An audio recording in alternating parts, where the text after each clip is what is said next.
In 1817, Thomas Jefferson, the man who wrote the Declaration of Independence and shaped America, asked for a simple book. Not some rare European treasure, but a rule book used by Philadelphia carpenters. They said no. Even a former president couldn't get it. Why? Because it held secrets that could upend everything we think we know about our economy. Secrets about a system without banks, where communities thrived on trust and fairness. Welcome to Tartaria Vale, where we pull back the curtain on hidden histories. If you're ready to question what you've been taught, hit that like button right now and subscribe so you don't miss our deep dives into the past that explain our present. Let's uncover why they had to make us forget this world. My journey started with an old oak chair from my grandmother. Solid, heavy, made in the 1840s.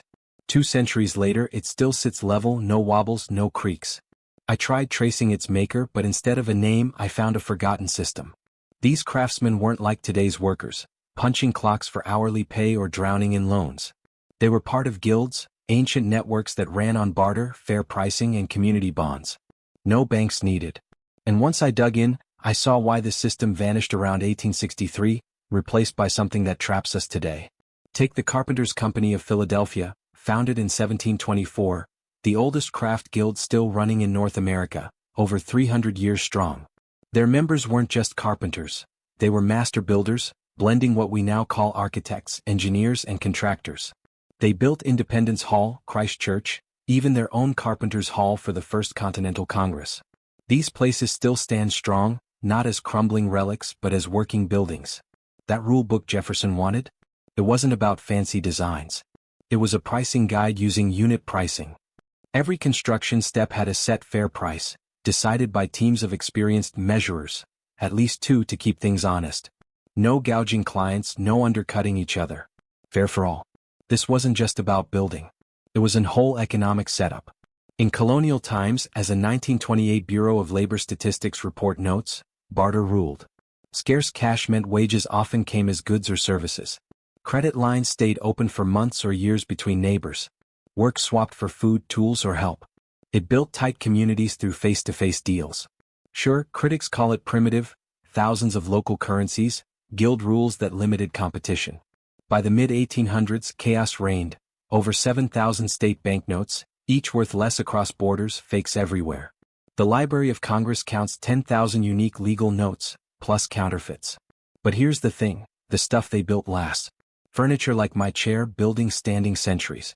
Communities held together without big institutions. So why call it chaos? When did central control become the only fix? It changed on February 25, 1863. Abraham Lincoln signed the National Currency Act, passing the Senate by just 2 votes, 23 to 21. We're told it brought stability, a uniform national currency to end the mess. But check the Federal Reserve's own archives. Its main goal was funding the Civil War by boosting demand for government debt. National banks had to buy treasury bonds worth 1/3 their capital, getting notes back at 90% value. Want more money? Buy more bonds. A 2% tax on state notes in 1864, then 10% in 1865 wiped them out. Suddenly, one system ruled, tied to federal debt. Look back 9 months. May 20, 1862, the Homestead Act. Free 160-acre plots for a $18 fee. Sounds like the American dream. But historians say developing that land cost $1,000 to $2,500 for tools, seeds, animals, buildings. The National Archives admits most farmers and workers couldn't afford it. Land went to speculators, railroads, big players. Only 40% of claims succeeded. Free land you couldn't use without borrowing. Then the Banking Act creates lenders. Not random, it's a setup. What replaced guilds? Company towns. Lowell, Massachusetts started it in 1822. By the 1880s, 2000 dotted America. Workers got scrip, fake money spendable only at company stores. No competition meant sky-high prices for food and rent. The Social Welfare History Project shows workers racked up debts they had to pay before leaving, trapped. Coal companies in Kentucky, Virginia, West Virginia issued 75% of all scrip. The 1894 Pullman strike hit 150,000 workers in 27 states. A commission called it un-American. But it had already killed the old ways, guilds, fair prices, barters, mutual help, neighbor credit. All gone, swapped for debt cycles. Am I connecting dots that aren't there? Maybe these laws just fixed wartime messes. Company towns fed industry needs. But look at who keeps the old system, The Amish. They use community contributions. A big medical bill? Share it in church. Everyone pitches in till it's covered. Like insurance, but no profit skimmed off. They fought the government over Social Security, seeing it as forbidden insurance. In 1965, Congress exempted them. They file IRS Form 4029, pay other taxes but skip that system. They had to battle to keep what worked for 150 years. That proves the old way was outlawed, yet it still works. Another clue, the 1870 brick wall in genealogy. The 1870 census first named all Americans including ex-slaves. Before that, tracing families gets tough. The 1890 census, which could have bridged gaps, burned in 1921 after earlier damage. Sat ruined for 12 years, then Congress ordered destruction in 1933, one day before President Hoover started a fireproof National Archives. Theatrical timing. That decade remade America, from community ties to individuals and federal records, wage jobs, bank loans. Family histories stop at the wall, right when banking centralized.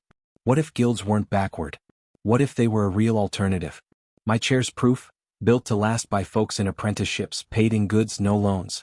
Now, we buy junk that breaks in 5 years, made by underpaid workers, bought on credit with interest once called usury. Progress? Guild buildings endure centuries, bank-financed ones need endless fixes. Why hide that rule book from Jefferson? Why destroy the 1890 census so dramatically? Why force the Amish to court for their system? Why do family trees dead end in the 1870s, amid banking consolidation, full censuses, company town booms? I see patterns, not full answers. The rule book stayed secret because it showed fairness without middlemen, self-regulating communities, no banks per deal. Debt wasn't progress, it replaced freedom. Homesteads, free land needed loans. Banks supplied them, towns locked in borrowers, censuses tracked us. All in one era. That chair reminds me, we lost something sturdy. If this hits home, drop a comment below. What old system do you wish we kept? Share this with someone who questions history. Like, subscribe to Tartaria Veil for more uncovers. Thanks for watching, let's keep peeling back the veil.